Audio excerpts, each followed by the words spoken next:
္ဂလာပါရှင်ဒီကနေ့ဒီဇင်ဘာလ25ရက်နေ့အတွက်မြို့တော်ရဲ့နေ့လည်ခင်းသတင်းအစီအစဉ်ကိုတင်ဆက်ပေးမှာဖြစ်ပါတယ်ကျွန်မကတော့နွယ်နွယ်ပါဒီကနေ့အတွက်တင်ဆက်ပေးမှာကတော့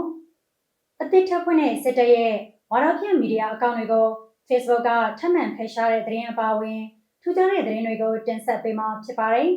ပထမဆုံးသတင်းတစ်ပုဒ်အနေနဲ့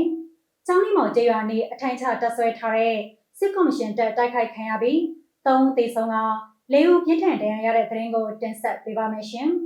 ။လောင်လုံးမြို့နယ်ကျောင်းနီမော်ကျေးရွာမိုက်ခရိုဝေ့တောင်ပေါ်မှာအထိုင်ချတပ်ဆွဲထားတဲ့စစ်ကော်မရှင်တပ်ဖွဲ့ဝင်တွေကိုဝင်ရောက်တိုက်ခိုက်ခဲ့တယ်လို့လောင်လုံးတန်မဏိလိပ်ပြတပ်ဖွဲ့ကသတင်းထုတ်ပြန်ထားပါတယ်။ဒီဇင်ဘာလ23ရက်နေ့မနက်10:00နာရီခန့်မှာဝင်ရောက်တိုက်ခိုက်ခဲ့တာဖြစ်ပြီးတိုက်ပွဲဖြစ်ပွားချိန်မိနစ်20ခန့်ကြာမြင့်ခဲ့တယ်လို့သိရပါတယ်။အပြန်အလှန်ပစ်ခတ်မှုအတွင်းစစ်ကော်မရှင်တပ်ဘက်မှဒုတက်ချက်တအူအပါအဝင်3ဦးသေဆုံးပြီး4ဦးပြင်းထန်ထိခိုက်ဒဏ်ရာရရှိကမိမိတို့တော်လှန်ရေးရဲဘော်တွေက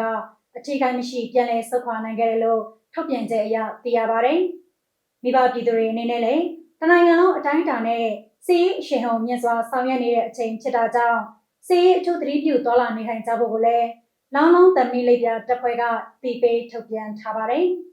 ။နောက်ထပ်သတင်းတစ်ပုဒ်အနေနဲ့ဘူးတလင်မြို့နယ်ကကွန်ရဆိုင်ကိုစစ်တပ်ကပုံကျဲလို့အမျိုးသမီး2ဦးသေဆုံးက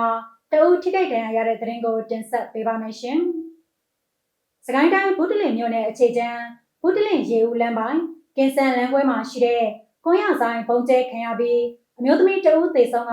အမျိုးသား2ဦးထိခိုက်ဒဏ်ရာရရှိခဲ့တယ်လို့သိရပါတယ်။ဒီဇင်ဘာလ24ရက်နေ့လယ်3နာရီခန့်မှာမုံရွာနမခတပ်ထဲကတက်လာတဲ့ဂျိုင်ရိုကော်ပတာ3စီးကပုံလာကျဲသွားတာကြောင့်ကွန်ရဆိုင်ပိုင်ရှင်လက်မယားပုံထိမှန်ခဲ့ပြီးအမျိုးသမီး2ဦးသေဆုံးကအမျိုးသားဒဏ်ရာရရှိခဲ့တယ်လို့သိရပါတယ်။အာဏာသိမ်းစစ်ကော်မရှင်တပ်ကဘူးတလင်မြို့နယ်အတွင်းကိုပုံကျဲတိုက်ခိုက်မှုတွေဆက်တိုက်ပြုလုပ်နေပြီးဒီဇင်ဘာလ23ရက်နေ့ညပိုင်းကလည်းဂျက်ဖိုက်တာ3စီးပါရာမော်တာ3စီးနဲ့ပုံကျဲတိုက်ခိုက်မှုတွေပြုလုပ်ခဲ့ပါသေးတယ်။နောက်ထပ်သတင်းတစ်ပုဒ်အနေနဲ့အသစ်ထပ်ဖွင့်တဲ့စစ်တပ်ရဲ့ဝါဒဖြန့်မီဒီယာအကောင့်တွေကို Facebook ကထပ်မံဖယ်ရှားတဲ့သတင်းကိုတင်ဆက်ပေးပါမယ်ရှင်။စစ်ကော်မရှင်ကအသစ်ဖွင့်ထားတဲ့ဝါဒဖြန့်မီဒီယာရဲ့အကောင့်တွေကို Facebook ကဖယ်ရှားလိုက်တယ်လို့ Justice for Myanmar ကအသိပေးထားပါတယ်။စေအုပ်စုကယခုလအတွင်းအသစ်ဖွင့်လှစ်ထားတဲ့ MRTV စာမျက်နှာနဲ့ MRTV Post တွေကိုပြန်လည်ကူးတင်ဖြန့်ဝေတဲ့ MRN စာမျက်နှာတွေကိုဖယ်ရှားပိတ်သိမ်းလိုက်တဲ့ Facebook ရဲ့မြန်ဆန်တဲ့အရေးယူဆောင်ရွက်မှုကို Justice for Myanmar ကကြိုဆိုပါတယ်လို့လည်းဖော်ပြထားတာကိုတွေ့ရပါတယ်။ Facebook ဟာ MITV နဲ့ရတနာပုံသတင်းစာတို့ရဲ့စာမျက်နှာတွေကိုအစောပိုင်းကတည်းကဖယ်ရှားခဲ့ပြီးဖြစ်တယ်လို့ YouTube, Twitch နဲ့ TikTok ရဲ့အရေးယူဆောင်ရွက်မှုတွေကိုလည်းရှိလာပြီးတဲ့နောက်မှာအခုလို MRTV နဲ့ MRN စာမျက်နှာအသစ်တွေကိုပါထပ်မံဖယ်ရှားခဲ့တာဖြစ်တယ်လို့ဆိုပါတယ်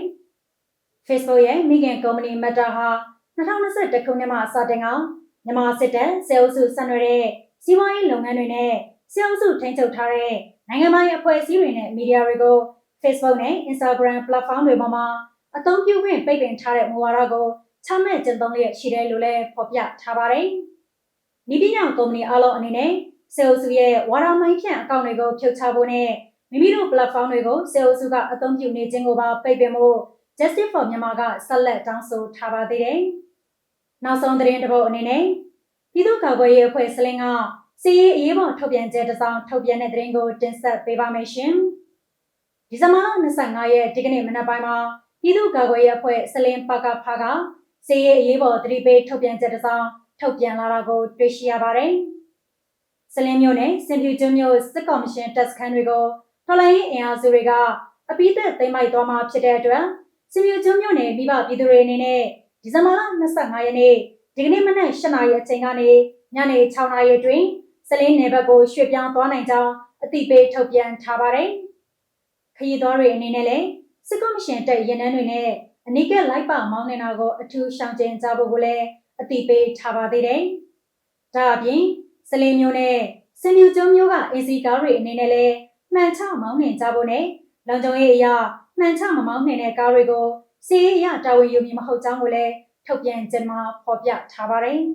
။မြို့တော်ရဲ့နေ့လည်ခင်းသတင်းတွေကိုတင်ဆက်ပေးကြတာပါ။မိဘပြည်သူများအားလုံးကိုစိတ်နှဖျားကျန်းမာချမ်းသာကြပြီးဆရာနာရှင်စနစ်ဆိုးအောက်ကနေလွတ်မြောက်ကြပါစေကြောင်းနဲ့ တဘာဝဘင်းတဲ့အတွေ့အကြုံမှလည်းကင်းဝေးကြပါစေကြောင်းမျိုးတော်ဖွဲ့သားများကစုံမကောင်းတောင်းလိုက်ရပါတယ်ရှင်